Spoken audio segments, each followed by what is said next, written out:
Hello, എല്ലാവർക്കും നമസ്കാരം. ഞങ്ങളുടെ പുതിയ video big boss Malayalam season 6-ൻ്റെ വീക്കെൻഡ് എപ്പിസോഡിലേക്ക് സ്വാഗതം. എപ്പിസോഡിൻ്റെ റിവ്യൂവിലേക്ക് സ്വാഗതം. അതായത് 52-ാം ദിവസം എപ്പിസോഡ് 56 ഇന്ന് നമ്മൾ റിവ്യൂ ചെയ്യുന്നത്. അതെ അതെ എപ്പിസോഡ് 56 അല്ലേ? 56. അപ്പം ഇന്ന് ആദ്യം കണ്ടപ്പം, അതായത് എപ്പിസോഡ് കണ്ടു തുടങ്ങിയപ്പം കഴിഞ്ഞ 2-3, അതായത് സിബിൻ്റെ എപ്പിസോഡ് കഴിഞ്ഞതിന് ശേഷം വീക്കെൻഡ് എപ്പിസോഡുകളൊക്കെ ഒന്നിന് അതിനേക്കാളും മോശമായ അടുത്തത് കഴിഞ്ഞതിനേക്കാളും മോശമായാണ് ഇപ്പോൾ ഈ ആഴ്ചത്തെ എപ്പിസോഡ് വന്നത്. ഇപ്പോൾ ഇതിനകത്തൊരു ട്വിസ്റ്റൊക്കെ കൊണ്ടുവരാനൊക്കെ ട്രൈ ചെയ്തിട്ടുണ്ടെങ്കിലും പൊതുവെ എപ്പിസോഡ് ഒരു നിർജ്ജീവമായിരുന്നു. മോഹൻലാൽ എനിക്ക് തോന്നുന്നു ഡൗണായിട്ട് പോയി. കാര്യം പുള്ളിക്ക് ശരിക്കും പിന്നീടായിരിക്കും ഈ കാര്യങ്ങളൊക്കെ റിയലൈസ് ചെയ്തതും പിന്നീട് കൈവിട്ടു പോയെന്ന് മനസ്സിലായതും പുള്ളിയെ ഒരു രീതിയിൽ ഈ ബിഗ് ബോസിൻ്റെ ഷോ ഡയറക്ടേഴ്സും വീക്കെൻഡ് എപ്പിസോഡ് ഡയറക്ടേഴ്സും ഒക്കെ, അതായത് ഹഫീസ് ഷംസുദ്ദീനും അങ്ങനെയുള്ള ആൾക്കാരെല്ലാം കൂടി പറ്റിക്കുമായിരുന്നു എന്ന് പറഞ്ഞാൽ പുള്ളിയുടെ പോപ്പുലാരിറ്റി ഉപയോഗിച്ചിട്ട്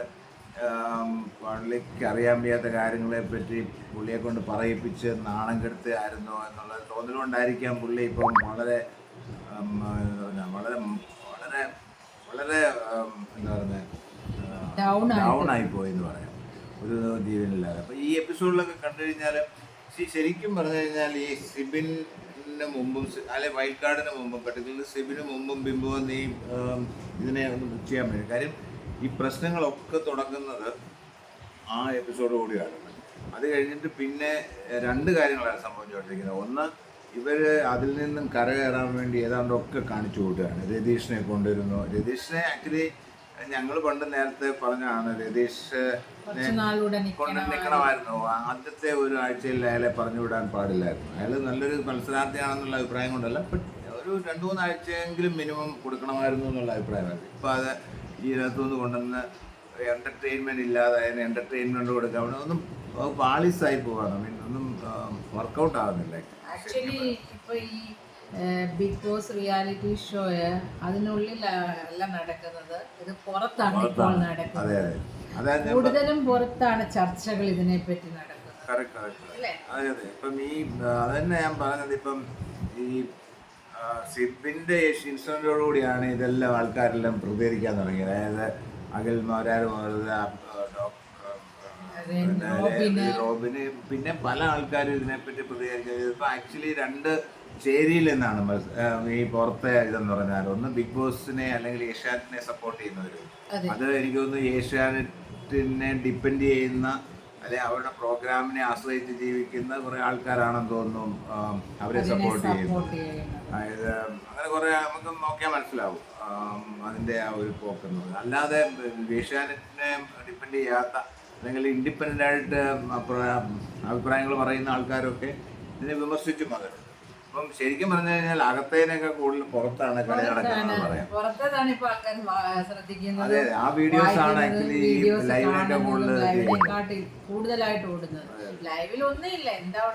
ലൈവ് ഒരു എന്താണ് പവർ ടീം ഉണ്ടായിരുന്നു കഴിഞ്ഞ പ്രാവശ്യം. എന്താ അങ്ങനെ ഒരു പവർ ടീം ഉണ്ടായിരുന്നു എന്ന് തന്നെ നമുക്ക് ഫീൽ ചെയ്തില്ല. അവിടെ ഒരു ക്യാപ്റ്റൻ ഉണ്ടായിരുന്നു എന്ന് തന്നെ ഫീൽ ചെയ്തില്ല. പിന്നെ എന്താണ് അവിടെ സംഭവിച്ചുകൊണ്ടിരിക്കുന്നത്? ഏതാണ്ടൊക്കെ കാണിച്ചു രതീഷിനെ കൊണ്ടുവന്നു. പിന്നെ ഏതാണ്ടൊക്കെ ചെയ്യാനൊക്കെ അതായത് നമ്മൾ വീണ് പോയടത്തു നിന്ന് ഉയർന്നെഴുന്നേക്കാൻ വേണ്ടിയുള്ള ഒരു കുറെ ശ്രമങ്ങളാണ് ഇപ്പം ബിഗ് ബോസ് നടത്തിക്കൊണ്ടിരിക്കുന്നത്. പക്ഷെ അവിടെ കൊണ്ടുവരുന്നത് ജിൻഡോ മാത്രമാണ്. അതെ അതെ. പിന്നെ അതിനകത്ത് ഈ എഴുന്നേക്കാൻ നോക്കുമ്പോൾ അതിനേക്കാളും താഴ്ചയിലോട്ടാണ് താഴോട്ട് പോകുക. അതെ അതെ. ഇപ്പം ഇപ്പം നമ്മൾ നോക്കുവാണെങ്കിൽ ഈ സിബിൻ ഉണ്ടായിരുന്നു, അതായത് ആ വൈൽഡ് കാർഡ്സ് എല്ലാ പൂജ സിബിനെ അങ്ങനെ ബാക്കിയുള്ളവരെല്ലാം വന്ന ആ 2-3 ആഴ്ചകളിൽ ഈ ലൈവിലൊക്കെ ഉള്ള വ്യൂവേഴ്സ് 50,000 കൂടുതലുണ്ടായിരുന്നു. ഇപ്പം നോക്കിയാൽ 10-12 അപ്പം അത് എന്നാലും ഒരു TRPയുടെ ഒരു റിഫ്ലക്ഷൻ തന്നെയാണ്. അപ്പം ഈ TRP എങ്ങനെയാണ് എനിക്കറിയത്തില്ല. ഇവരുടെ സ്പോൺസേഴ്സും അഡ്വർടൈസ്മെന്റ് ഞാൻ കാണാറില്ല ആക്ച്വലി. സ്പോൺസേഴ്സിന്റെ അല്ലാതെ കാര്യം എല്ലാം ഇന്ത്യയുടെ അഡ്വർടൈസ്മെന്റ്സ് ആണ്, അല്ല പുറത്തെ അഡ്വർടൈസ്മെന്റ് ആണ്. അപ്പോൾ ഈ ഇവരുടെയൊക്കെ കോൺട്രാക്ട് എങ്ങനെയാണെന്ന് അറിയത്തില്ല. ഫിക്സഡ് എമൗണ്ട് ആയിട്ടുള്ള കോൺട്രാക്ട് ആണെങ്കിൽ കുഴപ്പമില്ല. കാര്യം ഈ ഇപ്പോൾ ഇതെല്ലാം കഴിയുന്നിടം വരെ അവർക്ക് ഫിക്സഡ് എമൗണ്ട് ആയിരിക്കും. അതല്ല TRPയുടെ ബേസിസിലാണെങ്കിൽ ശരിക്കും ഇവർക്ക് ഇതുണ്ടാവുന്നുണ്ടാവും, മനസ്സിലായി? ഐ മീൻ ശരിക്കും എഫക്റ്റ് ഉണ്ടാവുന്നുണ്ട്. പിന്നെ അതുകൂടെ തന്നെ വേറൊരു കാര്യം, ഇതിൻ്റെ ഇപ്പോൾ ഈ ഡിസ്നി എന്നൊക്കെ പറയുന്നത് ഒരു international media organisation, I mean media കമ്പനിയാണ്. അപ്പോൾ അവരും അടുത്ത സമയത്ത് ഇങ്ങനെ പറയുന്നുണ്ടായിരുന്നു, ഇങ്ങനെ അതായത് ഈ സെലക്ഷനിലുള്ള പിന്നെ പാളിച്ചകളെ ഇങ്ങനെയുള്ള അപഖ്യാതികളൊക്കെ വരുന്നത്, അലിഗേഷൻസ് വരുന്നത്, അതുപോലെ ഈ വോട്ടിങ്ങിനെ പറ്റിയുള്ള ആൾക്കാരുടെ സംശയം, ശരിക്കും വോട്ടിങ്ങിൻ്റെ ബേസിസിലാണോ ഈ ശരിക്കും എവിക്ഷൻ നടക്കുന്നതും വിജയി നിശ്ചയിക്കുന്നുള്ളതെന്നുള്ളത്. അപ്പം അതൊക്കെ പണ്ട് മോഹൻലാൽ പറയുന്നത് KPMG ഓഡിറ്റ് ചെയ്യുന്നു എന്നൊക്കെ, പക്ഷേ എങ്കിലും ആൾക്കാർക്ക് ഇപ്പോഴും സംശയമാണ് ശരിക്കും പറഞ്ഞാൽ. അപ്പം അത് ഡിസ്നി ഇപ്പം പറഞ്ഞിട്ടുണ്ട് അത് കൂടുതൽ ട്രാൻസ്പെറൻ്റ് ആക്കണം. ട്രാൻസ്പെറൻ്റ് ആക്കണമെന്ന് പറഞ്ഞാൽ അത് ശരിക്കും പിന്നെ വ്യൂവേഴ്സിന് അത് വെരിഫൈ ചെയ്യാൻ പറ്റുന്നത്, അല്ലെങ്കിൽ അവർക്ക് ക്ലിയറായിട്ട് മനസ്സിലാകുന്ന രീതിയിൽ ഒരു ട്രാൻസ്പെറൻസി കൊണ്ടുവന്നാലാണ് ഇതിനൊരു ക്രെഡിബിലിറ്റി ഉണ്ടാകുന്നത്. അതായത് ഈ ഷോ നടത്തുന്നത് മര്യാദക്കാണെന്നുള്ളൊരു തോന്നലുണ്ടാകുന്നത്, ഇല്ലേ? അപ്പോൾ ഞാൻ അതുകൊണ്ടായിരിക്കും ഇന്നത്തെ എപ്പിസോഡിൽ ഗബ്രി എവിക്റ്റഡ് ആകാനായിട്ട് കാരണം ജനങ്ങളുടെ അഭിപ്രായത്തെ മാനിച്ചാണല്ലോ ഈ എവിക്ഷനൊക്കെ നടക്കുന്നത്. അപ്പം അത് ജനങ്ങളെ എന്താ പറയുന്നത് സംതൃപ്തിപ്പെടുത്താൻ വേണ്ടി അങ്ങനെ ജനങ്ങളുടെ ഇതിലാണ് ചെയ്യുന്നത്. അതിനകത്ത് വേറെ ഒരു ക്രൈറ്റീരിയ, അതായത് ജാസ്മിനെയും ജബ്രിയെയും പിന്നെ ഇവരൊത്തിരി സപ്പോർട്ട് ചെയ്യുന്നു. ജബ്രിയെ ഒത്തിരി പ്രാവശ്യം സേവ് ചെയ്യാൻ നോക്കി, പക്ഷേ ഇപ്രാവശ്യം അവനെ ഇതിനകത്ത് പിന്നെ പവർ റൂമിലായിരുന്നു, അതിനകത്തൊന്ന് പുറത്തു വന്നു, പിന്നെ എക്സ്പോസ്ഡ് ആയിപ്പോയി. അപ്പോൾ അങ്ങനെ ചെയ്തപ്പം ഞങ്ങൾക്കൊന്നും ചെയ്യാൻ പറ്റില്ല, ഇത് വോട്ടിങ്ങിന്റെ ബേസിലാണ്, ജെന്യുവൻ ആണെന്ന് ആൾക്കാരെ ബോധിപ്പിക്കാൻ വേണ്ടിയുള്ളൊരു ശ്രമം ആകാം ചിലപ്പോൾ. പിന്നെ അവരൊരു ടിസ്റ്റ് കൊണ്ടുവരാൻ നോക്കി, ഇങ്ങനൊരു സംഭവം നടന്നുകൊണ്ടിരിക്കുന്നു, ആൾക്കാരൊക്കെ ഇവരുടെ കോംബോയെ എതിർക്കുന്നു, ഇവരുടെ കോംബോയെ അല്ല എതിർക്കുന്നത്, ഇവർ കാണിച്ചു കൂട്ടുന്ന ഒരാളെ എതിർക്കുന്നു. അപ്പം അതിനെ അത് തകർത്ത്, അതായത് അതൊന്നും ഞങ്ങൾക്ക് പ്രശ്നമല്ല, ഞങ്ങൾക്ക് ജനങ്ങളുടെ വോട്ടറാണ് പ്രശ്നം, അല്ലാതെ ഇവരുടെ കോംബോ ഞങ്ങൾക്ക് TRP തരുമെന്നുള്ളത് കൊണ്ട് ഞങ്ങൾ അവരെ നിർത്തത്തില്ല, അതുകൊണ്ട് മാത്രമായിട്ട് ഞങ്ങൾ അതിനെ തകർക്കാൻ നിർത്തത്തില്ല എന്നൊക്കെ ആൾക്കാരുടെ കൊണ്ടിൽ പഴയാൻ വേണ്ടിയുള്ള ഒരു ശ്രമമായിട്ടാണ് നമുക്ക് തോന്നിയത്. യേസ്, അങ്ങനെ തന്നെയായിരിക്കും. പിന്നെ അത് വേറൊരു കാര്യം പറയേണ്ടതറിയോ, നമ്മൾ നേരത്തെ ഉള്ള എപ്പിസോഡുകളിൽ പറഞ്ഞ പല കാര്യങ്ങളും ശരിക്കും കറക്റ്റായിട്ട് വരുന്നുണ്ട്. കാര്യം നമ്മൾ പറഞ്ഞാണ് ഈ ഗബ്രി എന്ന എവിക്ഷനിൽ നോമിനേഷന് വരുമോ ആഴ്ച പോകുന്നുള്ളത്, അതുപോലെ സംഭവിച്ചെന്നുള്ളത്. പക്ഷെ ആക്ച്വലി ഗബ്രി നല്ലൊരു പ്ലെയർ ആണ്. അവന് എന്തോ ഒരു ഇതില് വീണുപോയെന്ന് പറയാം, അത്രേ ഉള്ളൂ. പക്ഷെ അതുകൊണ്ടാണല്ലോ അവന് എല്ലാം ഗെയിമാണ്, അതെല്ലാം അവിടെ വെച്ച് സംഭവിച്ചല്ല, അവിടെ വെച്ച് സംഭവിച്ചു കഴിഞ്ഞു, ഞാൻ അതെല്ലാം ഉപേക്ഷിച്ചു, പുറത്ത് യഥാർത്ഥ ഗബ്രി എന്റെ പേര് പോലും പറയാതെ ഗബ്രി പോയല്ലോ എന്ന് ജാസ്മിൻ പറയുന്നു. അതിന് മുമ്പ് അവിടെ മോഹൻലാലിന്റെ കൂടെ എന്തൊക്കെ ഗബ്രി പറഞ്ഞു, ഞാൻ ഇതെല്ലാം എന്റെ ഗെയിമായിരുന്നു, അവിടെ ഞാനത് ഉപേക്ഷിച്ചു. അപ്പം എനിക്ക് തോന്നുന്നു ജാസ്മിനെ ഉപേക്ഷിച്ചിട്ടുണ്ടായിരിക്കും. എനിവേ നമ്മള് ഗെയിം രീതിയിൽ നോക്കുവാണെങ്കിൽ ആക്ച്വലി ഫൈനൽ 5-ലെങ്കിലും വരാൻ യോഗ്യതയുള്ള ഒരു വ്യക്തിയായിരുന്നു. പക്ഷേ ഈ ഒരു കോംബോ മീൻസ് ആ ഒരു അവരുടെ ഇത് നമ്മൾ ആക്ച്വലി നേരത്തെ ഒരു എപ്പിസോഡിൽ പറഞ്ഞാണ്, ജാസ്മിനേക്കാളും നല്ല പ്ലെയറാണ്, വളരെ നല്ല പ്ലെയറാണ് ജാബിർ. കാര്യം വിദ്യാഭ്യാസവും വിവരവും ബുദ്ധിയും ഗെയിം കളിക്കാനുള്ള കഴിവും സംസാരിക്കാൻ ലോജിക്കലായിട്ട് സംസാരിക്കാനുള്ള കഴിവും ഒക്കെ ഉള്ളൊരു ഇതാണ്. പക്ഷെ അവനൊരു നെഗറ്റീവായിട്ടുള്ള രീതിയിൽ പോയി. എന്താണ് സംഭവിച്ചതെന്ന് ചോദിച്ചാൽ, ജാസ്മിനെ എതിർക്കുന്ന ആൾക്കാരെ എതിർക്കാൻ വേണ്ടി, അല്ലെങ്കിൽ ജാസ്മിനെ പ്രൊട്ടക്റ്റ് ചെയ്യാൻ വേണ്ടി ഇവൻ ഒത്തിരി നെഗറ്റിവിറ്റി അവിടെ കാണിക്കേണ്ടി വന്നു. അങ്ങനെ ഒത്തിരി ആൾക്കാരുടെ എതിർപ്പുകൾ വഹിക്കേണ്ടി വന്നു. ആ ഒരു പ്രോസസ്സിൽ കാണികൾക്കും അവനോട് ദേഷ്യമായി. കാര്യം ഈ ജാസ്മിൻ കാണിച്ചു കൂട്ടുന്ന എല്ലാ മോശമായിട്ടുള്ള പ്രവൃത്തികളും മോശമായിട്ടുള്ള സംസാരങ്ങളും മോശമായിട്ടുള്ള എല്ലാ കാര്യങ്ങൾക്കും ഇവൻ സപ്പോർട്ട് ചെയ്യേണ്ട, ഇവനെ പ്രൊട്ടക്ട് ചെയ്യേണ്ട ഒരു ഇത് വന്നപ്പം ജാസ്മിൻ മോശമാകുന്നതിനേക്കാളും കൂടുതൽ ഗബ്രി മോശമായെന്നുള്ളതാണ് സത്യം. അപ്പൊ ആ ഒരു പ്രോസസ്സിലാണ്. അപ്പൊ ഞങ്ങൾ അന്നും പറയുമായിരുന്നു, അത് ഇന്നും പറയുകയാണ്, അതായത് ജാസ്മിൻ ഔട്ടായിരുന്നെങ്കിൽ ഗബ്രി നല്ല ഉഗ്രനായിട്ട് കളിച്ചു വന്നേ. അപ്പൊ അല്ലെങ്കിൽ തന്നെ അവൻ ഗെയിംസിലൊക്കെ നോക്കുവാണെങ്കിൽ ഒരു നന്നായിട്ട് കളിക്കുന്നുണ്ടായിരുന്നു പല കാര്യങ്ങളും. അതേസമയം ഇനിയും ഗബ്രി പോയിട്ട്, അതായത് ഗബ്രി എന്ന് പറയുന്നത് ജാസ്മിനെ സംബന്ധിച്ച് ചാർജിങ് ആയിരുന്നു. അവർക്ക് എനർജി പോകുമ്പോൾ അല്ലെങ്കിൽ ഇത് വരുമ്പോൾ ഉടനെ പോയി ചാർജ് ചെയ്യാൻ പറ്റിയ ഒരു ഉപകരണം പോലായിരുന്നു. ഇനിയും ജാസ്മിൻ എങ്ങനെ കളിക്കുമെന്ന് നമുക്കൊന്ന് കാണാൻ ഒരു താല്പര്യമുണ്ട്. ഒറ്റയ്ക്ക് നിന്ന് ഇനി ഒന്ന് കളിക്കണം. ഗബ്രിയുടെ സപ്പോർട്ട് ഇല്ലാതെ, ചാർജിങ് ഇല്ലാതെ, മെന്ററിങ് ഇല്ലാതെ, അല്ലെ അഡ്വൈസ് ഇല്ലാതെ ഇനി എങ്ങനെയാണ് ജാസ്മിൻ പോകുന്നത് നമുക്കൊന്ന് നോക്കാം. അപ്പോൾ നമുക്ക് മനസ്സിലാവും ഗബ്രി ആയിരുന്നോ നല്ല കളിക്കാരൻ, ജാസ്മിൻ ആയിരുന്നോ നല്ല കളിക്കാരൻ. പക്ഷേ അല്ല, എനിവേ അതായിരുന്നു സംഭവം. പക്ഷെ ഒരു കാര്യം പറയാതെ വയ്യ, ഇനി ഗബ്രി ഉണ്ടായാലും കൊള്ളാം, ജാസ്മിൻ ഉണ്ടായാലും, ഇവർ രണ്ടുപേരും പോയാലും കൊള്ളാം, കളി വളരെ മോശമായി. ഈ ഷോ വളരെ പരിതാപകരമായ സ്ഥിതിയിലേക്കാണ് പോയിക്കൊണ്ടിരിക്കുന്നത്. പരിതാപകരം എന്ന് പറഞ്ഞാൽ മതി. ഇനി അടുത്ത സീസണിലെങ്കിലും വരുമ്പോൾ നമ്മൾ നേരത്തെ പറഞ്ഞ മോഹൻലാൽ, അതായത് ഓരോ എപ്പിസോഡ് വരുന്നതിന് മുമ്പ് മോഹൻലാലിനെ ആ ഫുൾ വീക്കെൻഡില് കാണാൻ പറ്റുന്നില്ല എങ്കിൽ ഒരു സജഷനാണ് അല്ലേ, അതിന് പുള്ളിക്ക് ഇത്രയും കാശൊക്കെ വാങ്ങുന്ന ആളല്ലേ, അതിനായിട്ടൊരാളിനെ നിയമിച്ച് പുള്ളി അത് കണ്ട് ആ ആൾക്കാർ അത് കണ്ട് മനസ്സിലാക്കിയിട്ട് ഈ ഇതിനകത്ത് കയറുന്നതിന് മുമ്പ് പുള്ളിയെ ഒന്ന് എന്താ. അതെ അത് അങ്ങനെ ചെയ്യണം. ഒന്നിലും പുള്ളിക്ക് എന്തായാലും ഒന്നുമായിട്ട് കാണാൻ പറ്റില്ല. അപ്പൊ അല്ലെ പുള്ളി ഒരു ടീമിനെ വെക്കണം.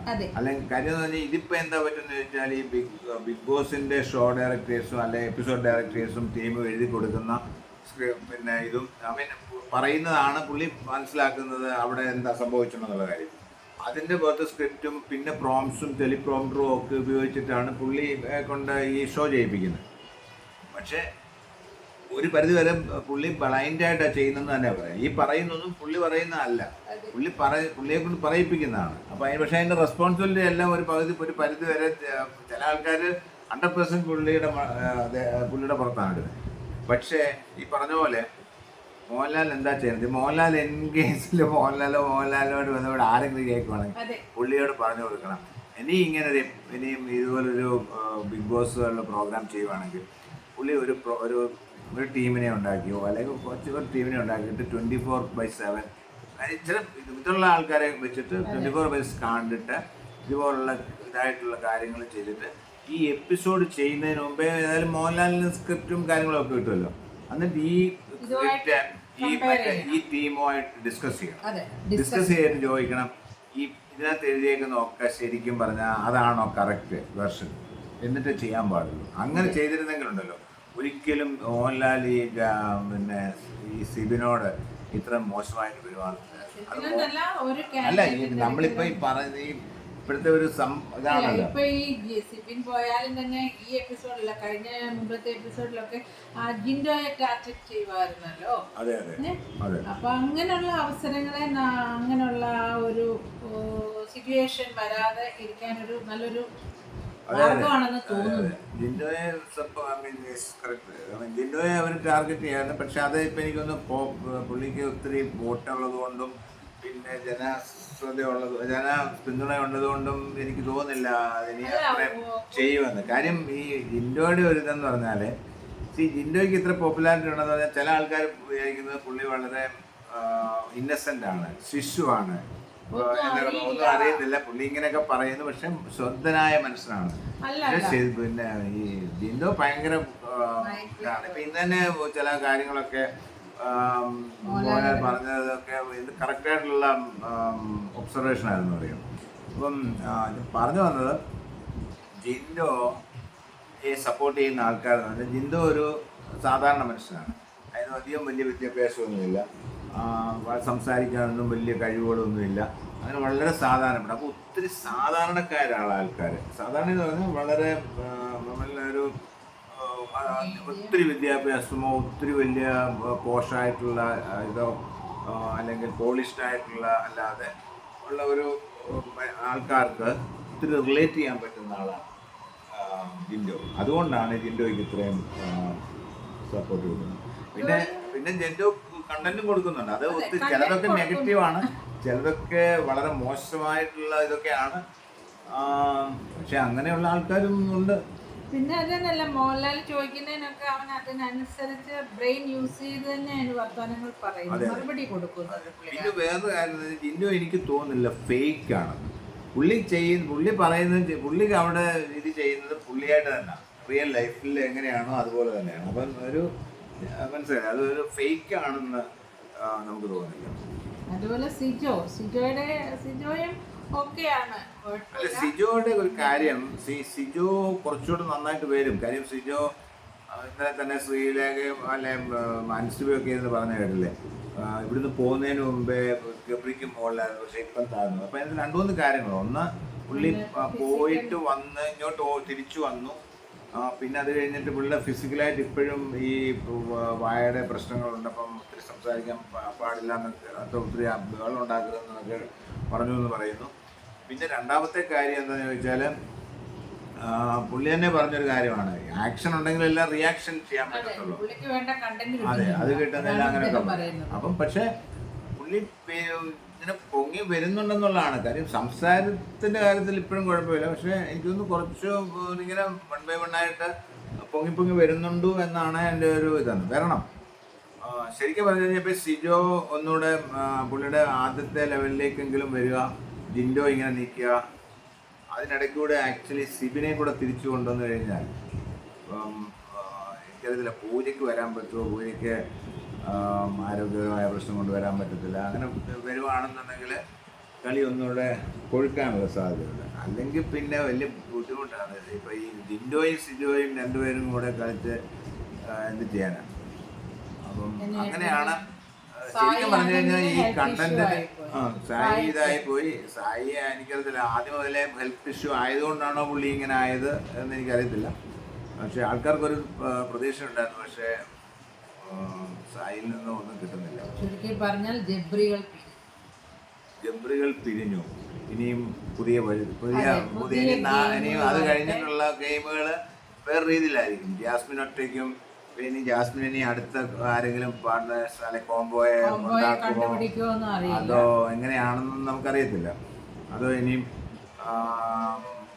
ഏഷ്യാനെറ്റ് ബിഗ് ബോസ് കുറേ നാളായിട്ട് ട്രൈ ചെയ്തുകൊണ്ടിരിക്കുകയാണ് അർജുനെയും ശ്രീധുവിനെയും കൂടെ ഇതുവരെ കോംബോ ഉണ്ടാക്കാൻ. അവർ തമ്മിൽ എന്തോ ഒരു ഇതുണ്ടെന്നല്ലാതെ അതിനെ ആക്കാൻ പല രീതിയിൽ. അപ്പം ഇങ്ങനെ വരുമ്പോൾ ശ്രീധുവിനോട് സംസാരിക്കാതെ ഉടനെ അർജുനെ ഫോക്കസ് ചെയ്യുക, അങ്ങനെ കുറേ കാണിക്കുന്നുണ്ട്. പക്ഷേ ഇനി അതിനു വേണ്ടി വീണ്ടും അവരിനി അത് ഈ സ്പേസ് ഫില്ല് ചെയ്യാൻ നോക്കുമോ, ഈ ഗ്യാപ്പ് ഫില്ല് ചെയ്യാൻ നോക്കുമോ എന്നൊന്നും എനിക്കറിയില്ല.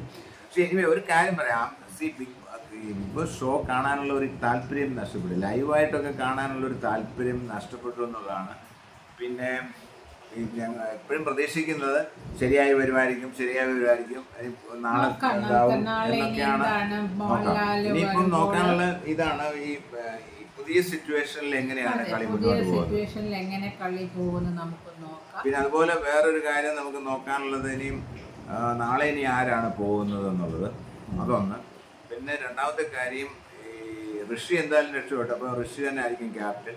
ഋഷി ആരെയാണ് പവർ ടീമിൽ ആരായിരിക്കണം. അപ്പൊ അതിനകത്ത് ഈ പറഞ്ഞ പോലെ അൻസിബ ആയിരിക്കും ഒരാള്, മിക്കവാറും സിജോ എന്ന് പറഞ്ഞ പോലെ റസ്മീനെ അതിനകത്ത് ചെയ്യാനുള്ള സാധ്യതയുണ്ട്. ശരണ്യൊക്കെ സത്യം പറഞ്ഞു കഴിഞ്ഞാല് എന്തോ പോകേണ്ട കാര്യമാണ്. ഇപ്പൊ ഒരു ടാസ്ക് തന്നു, അതിനകത്ത് ഏറ്റവും കുളമാക്കി അതിനെ ഞാൻ സ്വന്തം കഥ ഉണ്ടാക്കാനാണ് എന്ന് വിചാരിച്ചെന്ന് പറയാനും മാത്രം പോലും വിവരമില്ലാത്ത ആൾക്കാരെയൊക്കെയാണ് ഈ ബിഗ് ബോസിൽ 55 ദിവസമായിട്ടും വെച്ചിരിക്കുന്നത്. അതും പവർ ഹൗസിന്. അവർ പവർ ഹൗസിൽ നിൽക്കുന്നത് കൊണ്ട് മാത്രം. ഈ പവർ ഹൗസ് എന്ന് പറയുന്ന കൺസെപ്റ്റ് ഞങ്ങൾ വീണ്ടും പറയുവാണ്, ഈ കൺസെപ്റ്റ് കൊള്ളാം. പക്ഷേ ഇൻഡിവിജ്വലായിട്ട്, അതായത് ഓരോ പവർ റൂമിൽ വരുന്ന ആൾക്കാർ ഇൻഡിവിജ്വലായിട്ട് കഴിച്ച പോയിന്റിന്റെ ബേസിസിലായിരുന്നു. അല്ലാതെ ഇതിപ്പോൾ എന്താ വരുന്നത് വെച്ചാൽ, ഒരു 4 പേരുള്ള ഒരു പവർ ഹൗസ് ഉണ്ടെങ്കിൽ അതിനകത്ത് 1-2 പേര് ഒരുവിധം നല്ല ആൾക്കാരും 2 പേര് എപ്പം പോയെന്ന് ചോദിച്ചാൽ മതി എന്നുള്ള ആൾക്കാർ വരുന്നത്. അങ്ങനെ വന്ന ആൾക്കാർ ഇപ്പം ഇവിടെ ഒത്തിരി ആൾക്കാർ അങ്ങനെ പവർ ഹൗസിൽ വന്നതുകൊണ്ട് മാത്രം. ഇപ്പം ഗബ്രി തന്നെ ഒരു എക്സാമ്പിളാണ്. ഗബ്രി നല്ല പ്ലെയർ ആയിരുന്നു എന്നുള്ള സത്യം. പക്ഷേ ഈ ജാസ്മിനോട് കൂടിയുള്ള നെഗറ്റിവിറ്റി ഉണ്ടാക്കിയ ആൾക്കാരുടെ വോട്ടില്ലായിരുന്നു. നോമിനേഷൻ വന്നു, ഉടനെ ഔട്ടായി. അപ്പം അതുപോലെ നോമിനേഷന് വന്നാൽ ഇമ്മീഡിയറ്റ് ആയിട്ട് പോകുന്ന പല ആൾക്കാരും ഇങ്ങനെ ഇതിൻ്റെ മറവിൽ രക്ഷപ്പെട്ടു. അതൊരു അൺഫെയർ ഗെയിമാണെന്നാണ് തോന്നുന്നത് എനിക്ക്. അത് പവർ ഹൗസ് ഉണ്ടാകട്ടെ, പവർ ഹൗസ് വരുന്നത് കഴിവുള്ളായിരിക്കണം. I mean വരുന്നവരെല്ലാം മിടുക്കന്മാരായിരിക്കണം. അല്ല, ഇങ്ങനെ ഇൻഡിവിജ്വൽ മെറിറ്റിൽ വേണം. പോയിന്റ് വന്നു കഴിഞ്ഞാൽ അതിനൊരു അതൊരു മെറിറ്റ് ആയിരിക്കും. അത് തന്നെ, അത് മെറിറ്റിൽ വരുന്ന പോലെ ആവും. ഇതിപ്പം എന്ന് പറഞ്ഞാൽ ആ ഒരു വിഷയത്തെ പറ്റി പറയണ്ട. ജനറൽ കോട്ടയിൽ റിസർവേഷനിലും വന്നെന്ന് പറഞ്ഞ പോലെ അതിന് ഒരു കോൺട്രവേഴ്സ്യൽ ഇതായിട്ട് അതിനെപ്പറ്റി നമ്മൾ സംസാരിക്കുന്നില്ല. പക്ഷേ എനിവേ നാളത്തെ എപ്പിസോഡ് നമുക്ക് നോക്കാം. നാളെ എന്താ സംഭവിക്കും, നാളെ ആരെങ്കിലും പോകുമോ, നാളെ ഇനിയും എന്താണ് പുതുതായിട്ട്. നാളെ എനിക്ക് തോന്നുന്നു ഇതൊക്കെയാണ് ചിലപ്പോൾ ഒരാളൂടെ പോകാനുള്ള സാധ്യതയുണ്ട്. അത് ആരാണെന്ന് നമുക്ക് പ്രവചിക്കാം. പക്ഷെ ശരണ്യൊന്നും പോകത്തില്ല, ബിക്കോസ് അവർ പവർ ഹൗസിലുള്ള ആൾക്കാരാണ്. അല്ല, അവർ പിന്നെ ഇതിനകത്തില്ലല്ലോ. ആക്ച്വലി നോറയാണ് പോകാനുള്ള സാധ്യത. കാര്യം അതിനുവേണ്ടി ആയിരിക്കും ഇന്ന് അവാർഡൊക്കെ കൊടുത്ത് സന്തോഷിപ്പിച്ച് വെച്ചിരിക്കുന്നത്. കാര്യം നന്ദനി പവർ റൂമിലാണ്. നന്ദനി ഒന്നും ഇതിനകത്തില്ല. അപ്പോൾ നാളെ നമുക്ക് നോക്കാം. നാളത്തെ എപ്പിസോഡിന് ശേഷം ഞങ്ങളുടെ റിവ്യൂ തരുന്നതായിരിക്കും. അതുവരെ നമസ്കാരം. Thank you.